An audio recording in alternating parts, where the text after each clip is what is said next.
In yesterday's session, we have seen the the initial parts of the core business functions. So let us continue today with the remaining. We have covered sales and marketing, product service delivery, quality, product development, accounting, and technology. Now, the next thing is human resource management. For any business, any kind of a business it is, the HR plays a very important role here. Now assume that there is a company who has initially started with just 500 employees, but definitely they will have a future vision that their company should expand. The number of employees that are going to be there in the company should expand. Now for this, who are they going to look up to? It is going to be the HR, that is the human resource management. So this HR is responsible for, say, hiring new employees. Once, please mute your mics. Saujanya Kokitkar.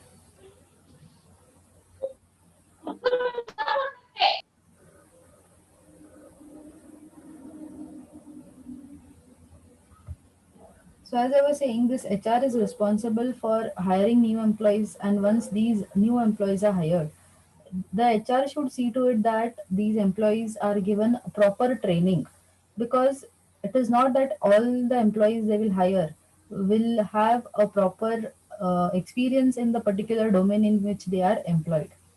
So it is the HR's responsibility to hire them, to train them, and to see to it that they are able to manage the employees. That is, that tally of the requirement that is there in the company is equal to that the employees that are present inside that company. The next thing after the human resource management is the supplier management. So, if we are talking about a business or a company who is into manufacturing of products, they are going to require raw materials every now and then. Maybe the way they run the business, no, they have a certain pattern. Like, say, every 15th of every month, this raw product has to be given by a particular supplier or a vendor to the company. Only then will they be able to manufacture, and only will their business run. So in such a case, having proper say cordial relations with suppliers or vendors is important, and that is one again important core function here. If you want to have a successful business, you have to manage your relationships with your vendors and suppliers who are giving you raw products for your business. Because in the future, if at all you decide to expand your company again, you will definitely again have to go back to your suppliers or these vendors for, because more number of employees you're taking, because your customer base has increased. Customers have increased in the sense you need to manufacture those many raw products again. The next thing we have is corporate planning. So in corporate planning, what comes into picture is we need to understand the demand and supplier. Like you have, as I said, assume that there is a company with 500 employees and they are planning to expand in the coming years.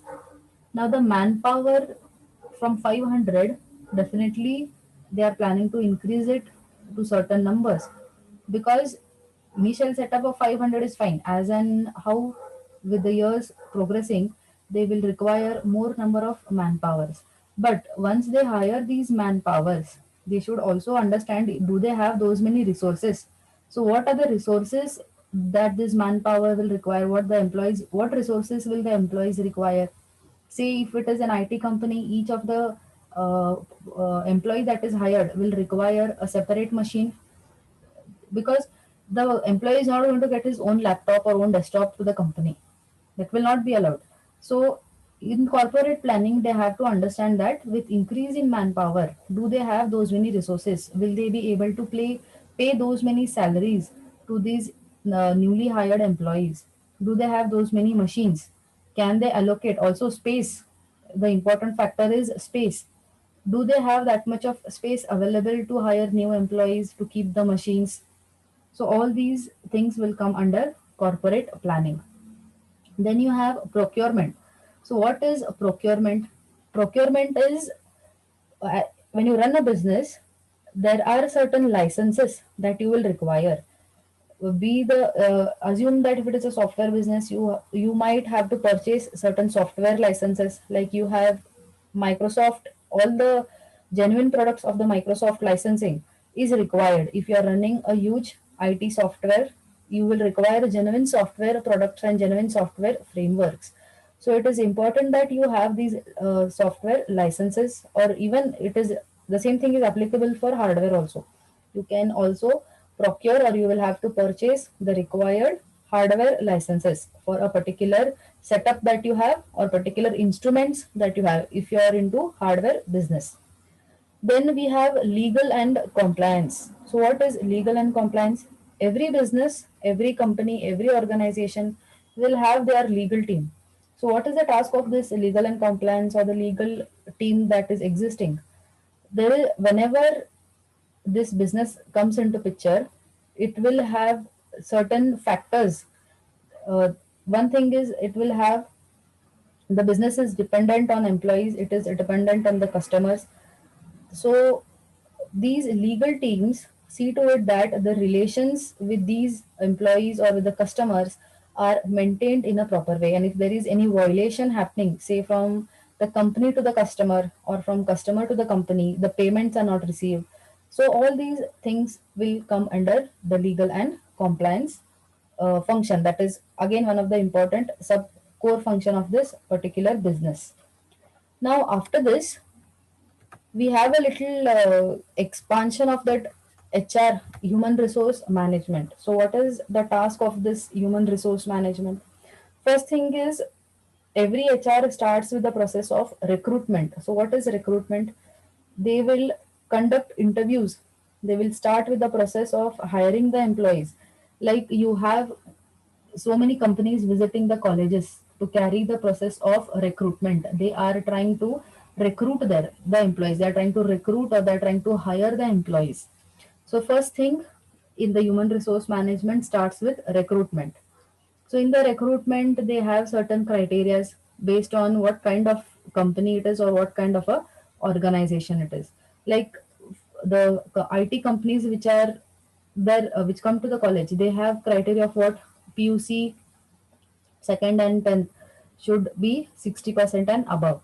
Only will then they hire, or you need specifically from mathematical background if it is about analysis. If it is, if they're talking for medicines, you will definitely have want, they will want a person who is from a science background. So in this recruitment process, they will have all these criterias. The next thing is to hire the employees. If that employee is able to, the person is able to clear the recruitment process, clear the interview. Once the person is hired, the next thing is compensation management, that is discussing on their salaries. What salary is to be given to the employees that they hire. So in business, there is going to be hierarchy. The based on at what level you enter the business. So they have the fixed salary there, and that compensation is given to the employees.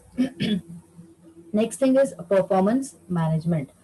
So if the employee who is hired is monitored there, is monitored continuously to see his or her performance, and if he performs well, then what is expected? What does the employee expect? He can expect a raise. He will expect raise in the salary and appraisal to the bosses.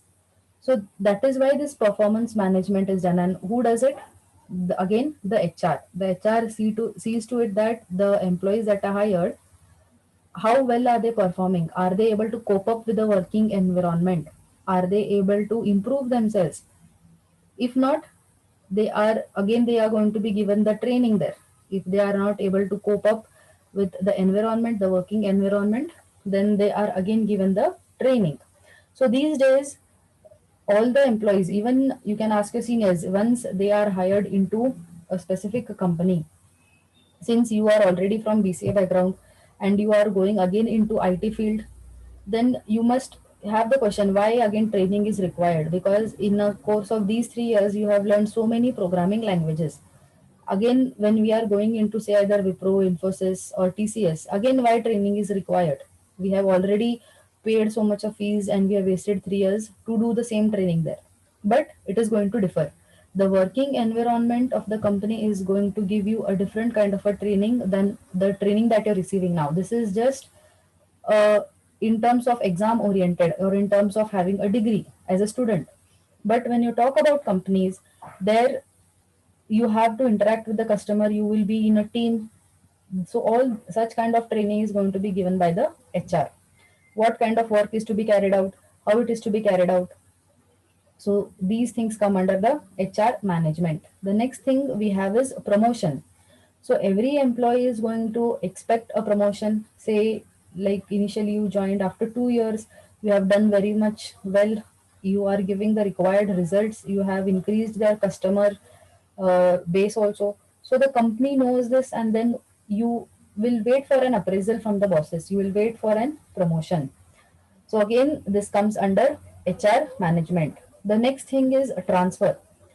So the main task of the HR is to train employees in such a way that an employee should be readily in a position that they can transfer the employee. If at all they fall short of manpower in a certain section of their business or in certain department of their business, they should be able to transfer a few employees who are all rounders. They should, every now and then the HR can't decide to hire new employees because the manpower is falling short, because then they will have to pay them. They will also have to give the salaries.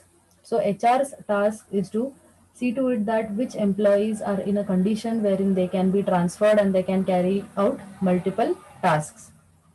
The last part is retire. So, basically, what they say is an HR always hires to retire the person. I'll repeat once again. The last part you have in the HR management is retire. So the slogan goes like, you hire, the HR usually hires employees so that they can retire. So what is the meaning of this? Whenever an HR decides to hire an employee, he is going to carry out the process of training, giving them bonus and all. But at one point of time, that employee should also retire. It should not be that the employee's country is in such, he's updated so much that you don't have anything to make him retire. If you cannot retire your employees, you definitely cannot hire new employees. Only if the older staff, only if, by older I do not mean the age here, by older I mean those employees who are into the business, into the organization for a longer period of time. So if these employees retire, only then will the HR be able to hire new employees. If they are able to hire new employees, again that is a benefit to the company. So this is about human resource management in the business. Now after this, we have this Malcolm's Baldrige Business Excellence Framework. So this comes under optional reading in your syllabus. But again, this was asked only in last year's question paper. In the previous years, it wasn't there. So I last year also I had covered it. So I'm again telling you that if this question is asked, you will be getting 10 marks, 10 to 15 marks. So do not skip it since it is given as optional reading. So now what is this Baldrige framework? But they say that for a business, a good business, how can we say that a business is good? It is mainly because of the leaders that are there in that business. Leaders in the sense those people who are at a top position, who are acting like the bosses there. So these, it is mainly because of these people, and this Baldrige framework is an award given to the companies or to the softwares that are developed. So if you want to get this award, basically it is in the US. So these awards, if you want to have, you have to focus on these 7 criterias that are given. And in each criteria, they have mentioned what is the task of a leader, what comes in strategic planning, what comes in customers focus, what should we expect from a customer, how should we give a service to the customer. So they have explained these 7 points under this framework. So let us go through one by one. First one you have, firstly have a look at the 7 points here. You have leadership, strategic planning, customer and market, measurement, analysis and knowledge focus, workforce focus, process management, and results. So now let us have dive into the first one, that is leadership. So what does this leadership criteria tell you? Describes how personal actions of the organization's senior leaders guide and sustain the organization fulfills its social, ethical, and legal responsibilities. So, for as I said, for any business which is termed to be successful, they say that it is because of the good leaders that are there. So, what comes in? What is that leadership quality that is expected from the seniors of the company? First thing is these people should understand that the business should stick to their social, ethical, and legal responsibilities, because a business, if when we talk about, like, say you're talking about these companies Wipro, TCS, or even yesterday's examples like McDonald's, they are social now. It is not like they are existing only in a regional place or in a local locality and only people of that region know it. It is not like that. These businesses are global. Every nook and corner of the world are aware of these companies, so they need to fulfill their responsibilities as social, ethical, and legal. Next thing is, when we talk about, you have two subpoints here: senior leadership, then governance, and social responsibility. So what are these? As a leader, one thing is the leader should be able to guide the organization. The management is totally a different part, but the leader is one who is going to guide this organization. In what way will he guide the organization? Such a way that the organization should be sustaining into the market. The business should be sustaining in the market. So to sustain in the market, again it is task of the leader to communicate and motivate his employees, because if the employees perform well, if they give the required results, only then will this business sustain in the market.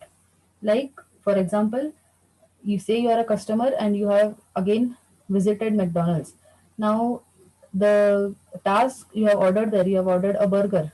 Now, when you receive the burger there, if at all the employees of this McDonald's have not cooked it well, the task that is expected from the business, from the food chain businesses, delivering food products which are of good quality, that is, which are basically tasting proper. So if that you're not getting from that particular food chain, then what is going to happen? The customer is not going to come back there. So here motivating the employees is important, because employees may be unhappy with the salary they are paid, they may be unhappy with the working hours of the company. So there are various reasons why the employees may feel that they do not want to work. They feel that they are overburdened with a certain kind of work. They are getting targeted. So here it is a task of the leader to motivate the employees. Next thing, focus on organizational performance. That is, the senior leaders here, as I said, they it is their responsibility to see to it that the business sustains in the market. So only if as a whole the employees are performing well, the organization is set to perform well, and then it will surely sustain in the market. The next thing is governance and social responsibility. So what comes under this? As leaders, they should be transparent in their operations that are carried out with the employees, and the leader should make the employees aware of what practices are followed in the company. Because, see, it can be possible that if a leader or your boss is not sticking to his ethical responsibilities, he might want certain blame to come on a particular employee, if at all he is holding certain kind of a grudge. So because we're talking about business, so these things will be there, wherein a particular boss is not in good terms with a particular employee, and so this leader is the only person who is as an interface between the employees and the management. So even if as an employee you perform well, you tend to perform well, you give the required results, the your boss, the leader, may go and tell the management that this person's salary should not be increased or he should be fired because he is not performing well. So these things happen. So that is why they have said governance and social responsibility. It is the leader's duty to make his employees aware of the practices, and he should keep it transparent, meaning he should not play any games there.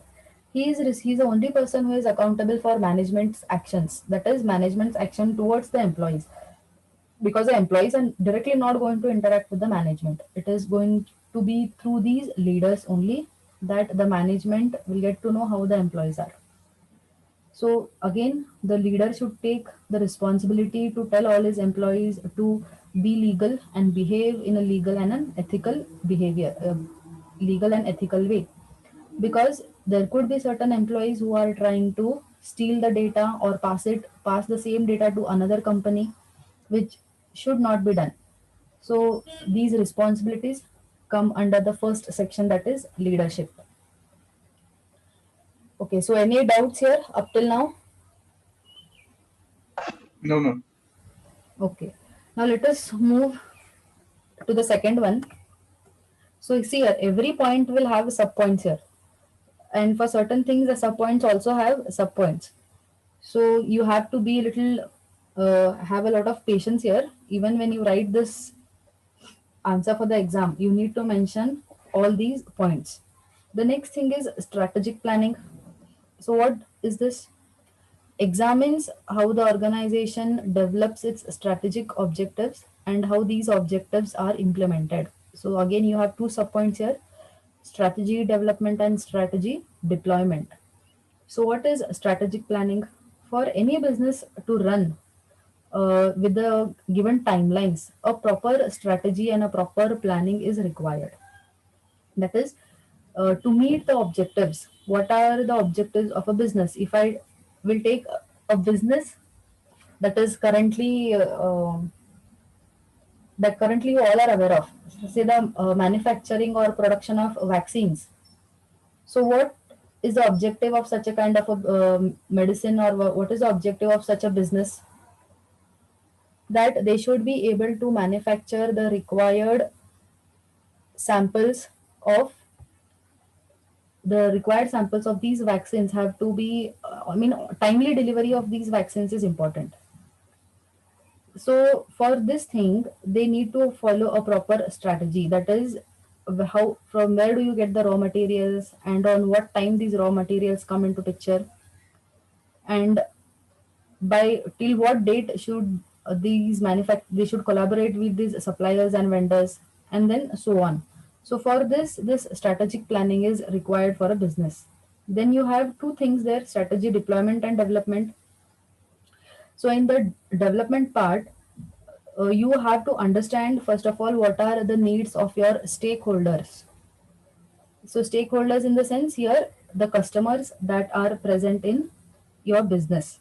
The next thing is basically identifying your own businesses, your own organizations, strength, weakness, opportunities. That is, you need to understand how much manpower you have, and with these existing manpower, are you able to manufacture the required units?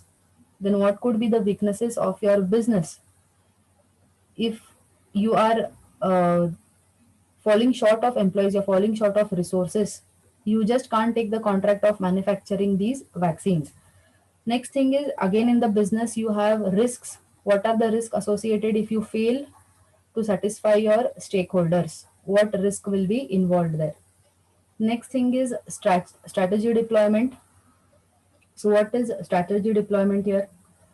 You need to understand what resources need to be allocated so that your business is running properly. Resources again here in the sense, again, it could be manpower, it could be money, the raw materials that are required.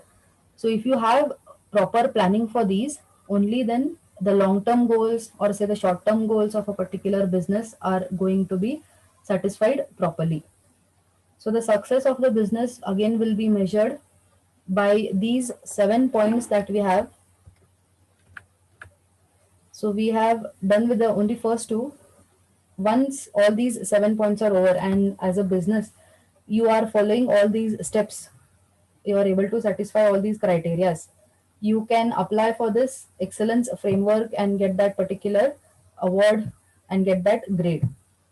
So for now we will stop with these 2 points, then we shall proceed ahead with the next one. Now you tell me, you give me examples of any businesses which in which these strategic plannings can be applied. It could be anything, even the smallest business, the local businesses that run. So Ritik is given the example of vaccines. The same thing I mentioned, no, Covishield, or we are falling short of these vaccines now. So what is the problem here? What could be the problem? Why are we not able to get those vaccines?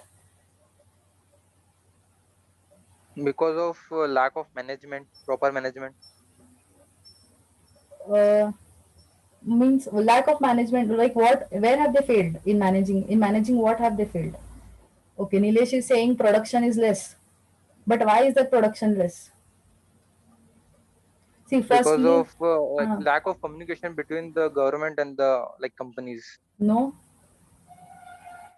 See, Yes, firstly, they didn't. you tell me whatever is there in the news. You will tell me now.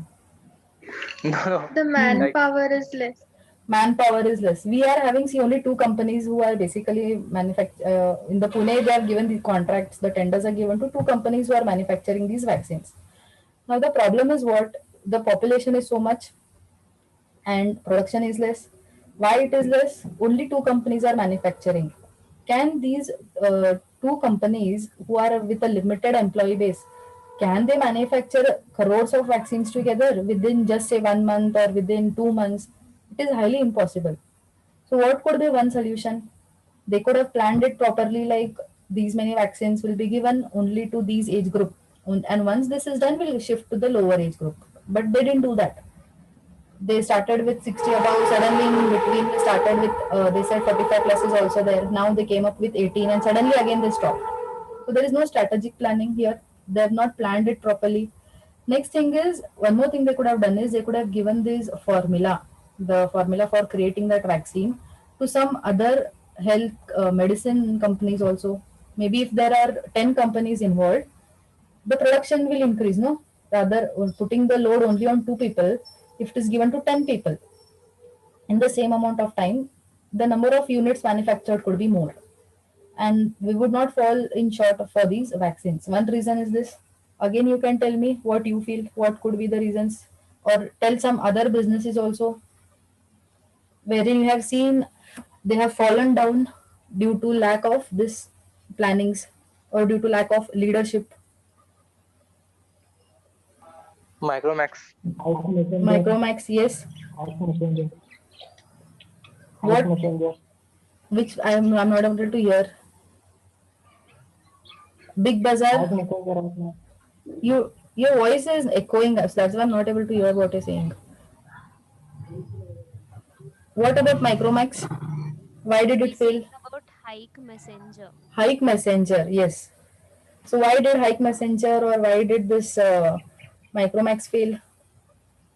Because of improper strategy, or again like the market competition grew, Hmm. especially like mi was the biggest rival of Micromax, and the Okay. moment mi came, Micromax like it went down, Yes. and even the like customers didn't allow them to come up So what was because important of, here? Leadership, yes ma'am, management. management. Leader, as a leader, no, that person should have, I mean, be aware of the market and the competitors who are there. Only then could he have been able to pull that business properly. Let me also tell you, like, see, education these days is called to be the biggest business. I mean, lot of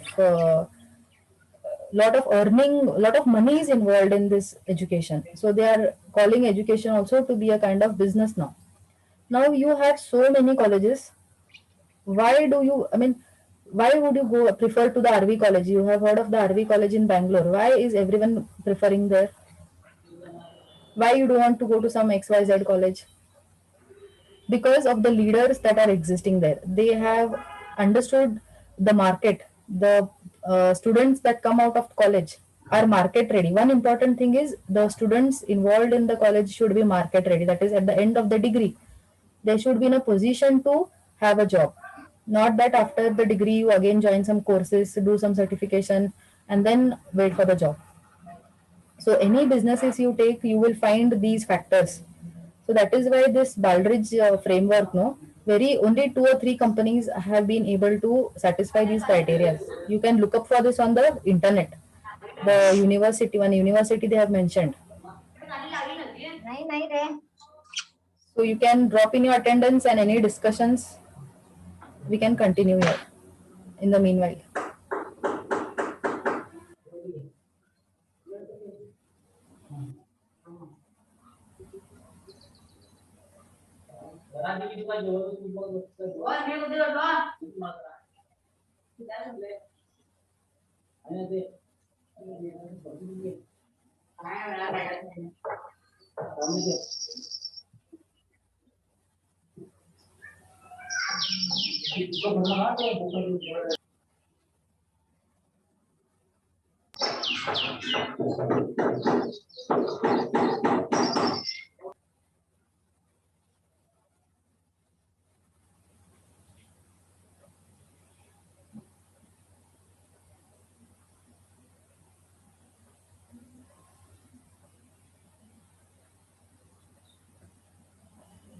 So that's it for today, at least from my end. You tell me if you have anything from your side.